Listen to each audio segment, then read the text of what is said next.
So my name is Patrick Freeman. I am from the United States of America. I live in Amarillo, Texas, or I have a home in Amarillo, Texas.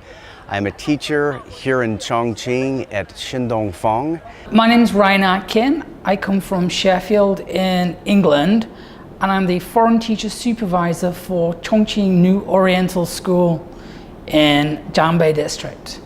Hi, I'm Andrew. I'm currently a lecturer at Southwest University in Beibei. I've been a teacher since the day I came to Chongqing. I have been a teacher here in Chongqing for about 7 months. So I've been a teacher for 3 years. I teach children anywhere from about age 4 to age 12. I teach basic English for children between 3 and 12 years old. So we teach grammar, simple sentence structures, and just simple words. I currently am teaching oral English and academic English, as well as writing. In the past, I have taught photography and journalism. I'd say one of my teachers, to be fair, if it wasn't for this teacher, I probably wouldn't have gone to university. He was just so passionate about what he did. And he made me see that what I was doing was actually good at what I was doing. I wasn't just wasting my time in a classroom. And every time I did something, he always showed me why it was good. Not just what was wrong, but why it was good. Or if there was something wrong, why it didn't work specifically in the context I'd used. And he kind of taught me how to reassess what I was doing instead of just looking at the negative. And I think if it wasn't for him, I probably wouldn't be here right now, because he meant so much to me. And each time I go back to England, I always try and speak to him if I can. Yeah, I think that one of the most important teachers that I had was when I was 10 years old. I had a teacher, Mr. Anderson. And I think when I was younger, I didn't really enjoy school as much. I didn't really understand the importance of school.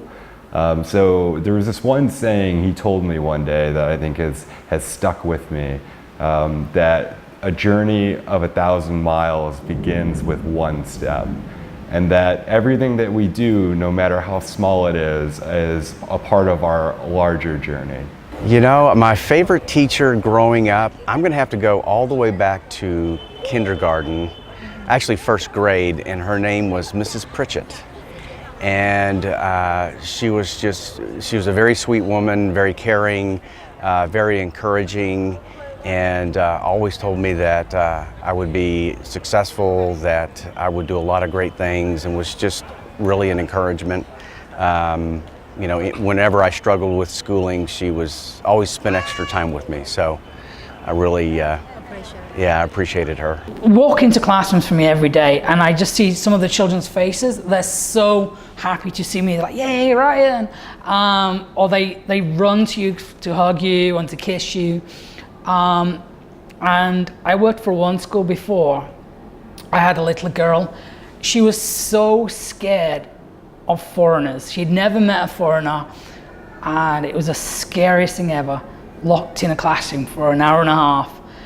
And she'd sit and cry every day for the whole class. And then just one day, I put her on a chair and I ignored her.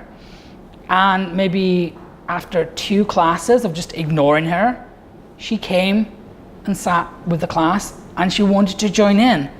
And the first time she actually spoke to me, I knew that I was doing my job, and that, sometimes it's just, all it takes is a little bit of time and patience and making a child want to join in.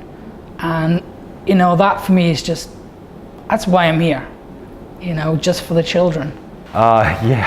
Yeah, they do a lot of things that are, it's very meaningful to me. Like maybe they'll bring me apples on Christmas. I think that also too, that their hard work is really meaningful to me. Just the amount of effort that they put towards their school. I mean, I'm very proud of the work that they do. Last semester, some of my students had to write a 3,500 word article in English. So I think that is much harder than anything that I had to do in my undergrad. So I was really proud of the work they did. I had one student in particular. Her name is Elsa. She's about 12 years old, very smart student, knows English really well. And she drew me two beautiful pictures, one of her dog and then one of a flower, and she did it with colored pencils, and she gave those to me out of surprise. She was showing her gratitude for me teaching, and she was very nice. Made my day when she gave those to me. See, I don't see it as a job. I love what I do, so for me it's not a job. There's times when it's hard. It's the same in any job, but just coming to school and seeing my kids, that's good enough for me. There's times when I'm like, oh no, and then there's times that I just can't wait to come.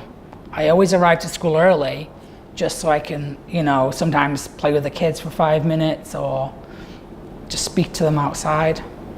That's good for me.